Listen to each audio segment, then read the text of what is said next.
Mr. Chairman, and General, congratulations. And look forward to working with you and appreciate your time for a phone call. I know you've been asked about China and the malign influences that are there. We're all concerned about that, as you are fully aware. Let me just follow on with that. In planning for a conflict with the PRC, the U.S. should realistically work through scenarios that go beyond those for Indo-PACOM and should take into account other areas in which the PLA forces are operating. So how will you approach that as you look at Southcom, knowing that China is trying to plant their flag in so many different countries?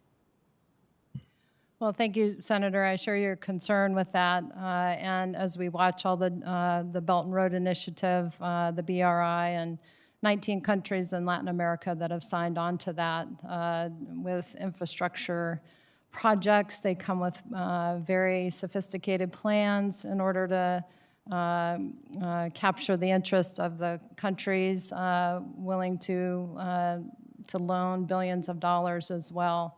And again, I look at that from the military lens of projecting and sustaining military power for the PLA with this expansion. So not just in the Indo-Pacific region or Africa, but also in this region. And so we have to aggressively continue to work with our partner nations, show that the U.S. allies and partners are committed, work with our interagency, whole-of-government approach with Department of State and USAID, and just continue to be persistent.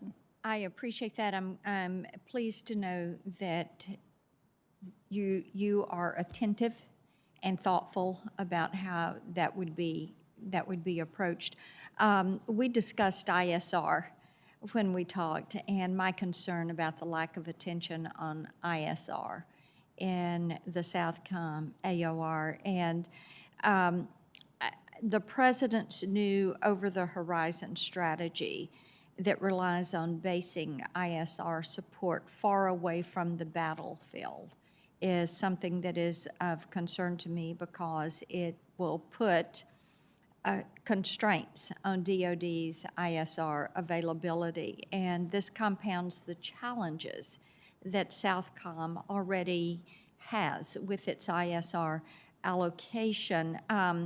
Are you prepared to operate with even less ISR support than Southcom has right now?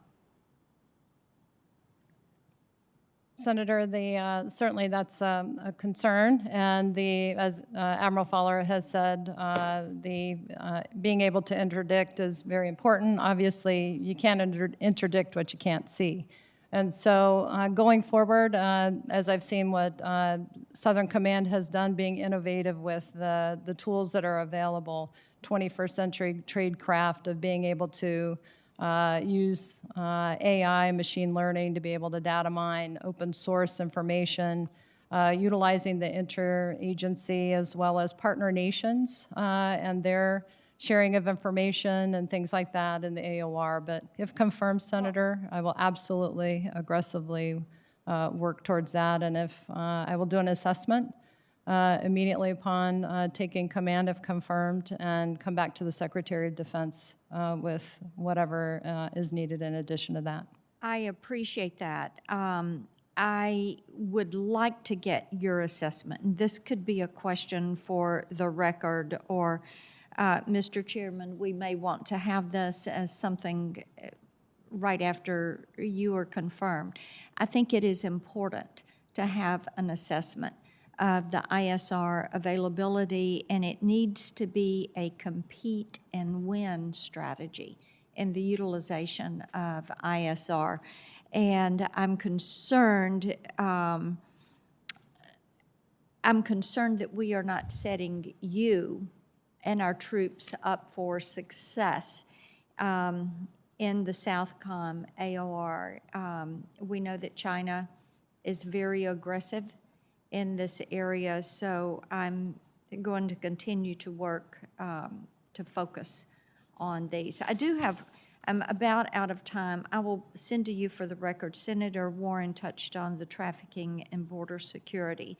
And I do have some concerns about the drug trafficking, the human trafficking, the efforts that we have going on dealing with this illicit trafficking and the effectiveness. So I will come to you with that as a question for the record.